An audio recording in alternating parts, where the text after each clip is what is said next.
भुला दूंगा तेरी चाहत में। प्रीतम, प्रीतम, प्रीतमा, आजा आजा आजा आजा।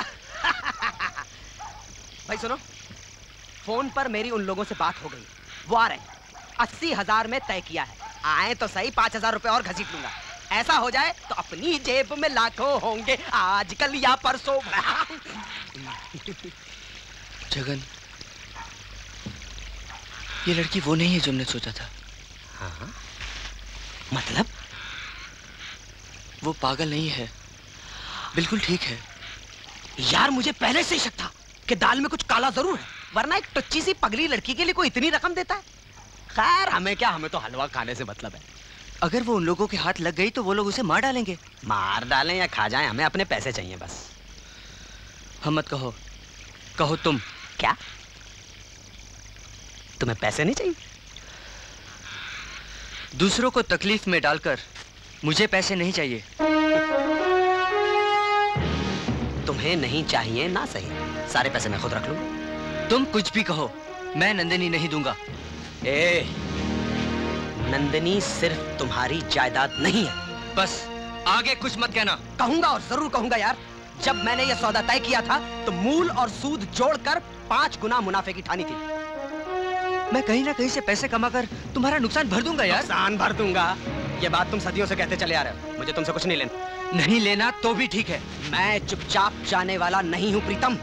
जब ये मरियल सी लड़की मेरा माल खा खा कर मोटी ताजी हो गई, तब तुम्हें इसके साथ इश्क हो गया है ना? सर्द रातों में तुमने इसके जिस्म की हरारत महसूस की है कि नहीं? यही वजह हो सकती है कि तुम इसे छोड़ने को तैयार नहीं हो। क्या चाहते हो? आखिर क्या चाहते हो तुम? इसके साथ गाने गाना, इश्क करना, इसके जिस्म के साथ अय्याशी करना, या इसे होटलों में बेचकर खुद पैसे कमाना?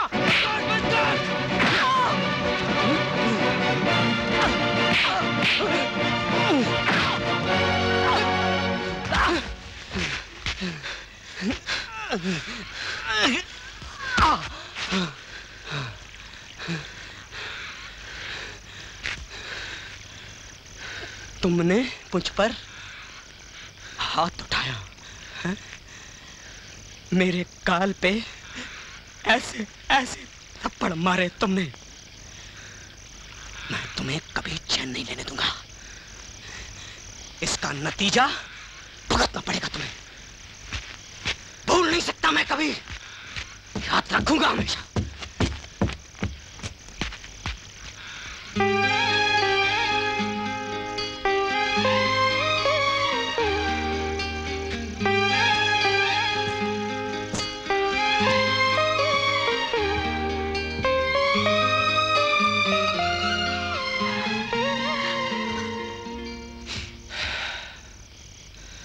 अब यहाँ रहना खतरे से खाली नहीं।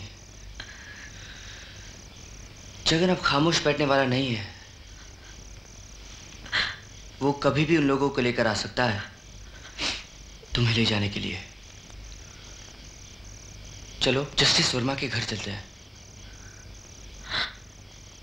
मगर अचानक जाकर मैं... जो आशा लेकर तुम निकली हो उसे पूरा करने का एक ही रास्ता है। पहले तुम अपने पिता को समझ लो, उनके दिल को समझ लो।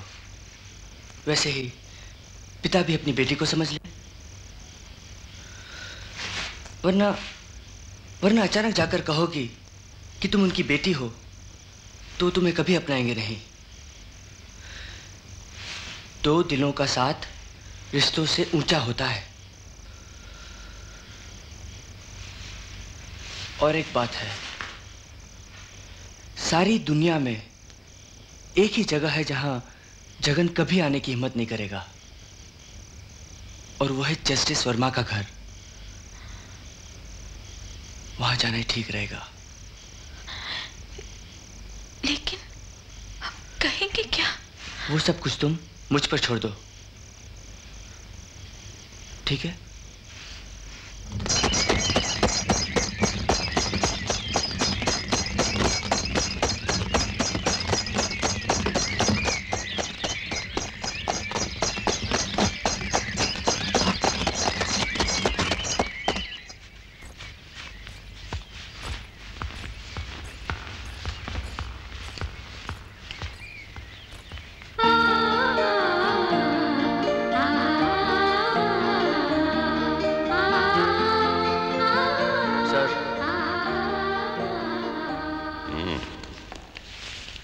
अरे भाई प्रीतम, ये अचानक कहाँ गायब हो गए थे तुम यहाँ नहीं थे तो सुबह की सैर में कॉफी भी पीने को नहीं मिली। गांव चला गया था सर। कोई जमीन जायदाद हाथ लगी है क्या? हाँ साहब, ये खड़ी है।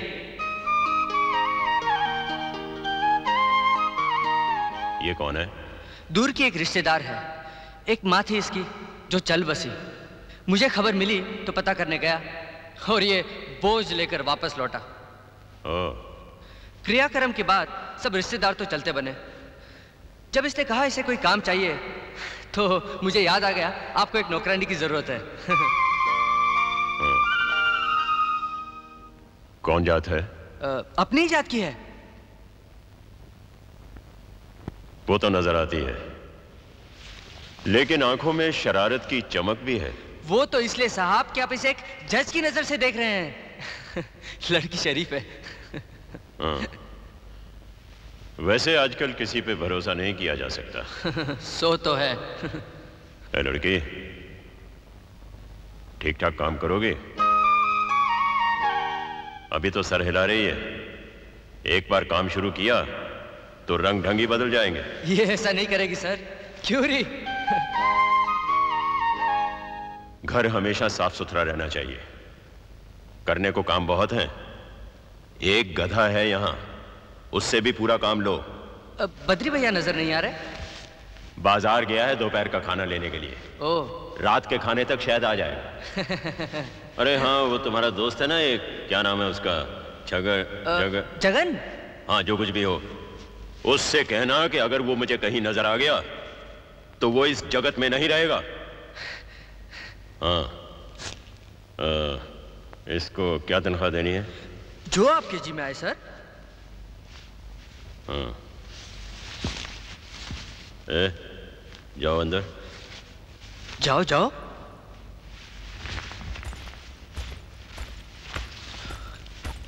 प्रीतम जी? ये तुम्हारी कोई चाल है या उलझा हुआ केस? क्या बात कर रहे हैं साहब? मैं जानता नहीं क्या? ये अदालत है। हाँ, उसे भी ये बता दिया है ना? हाँ साहब।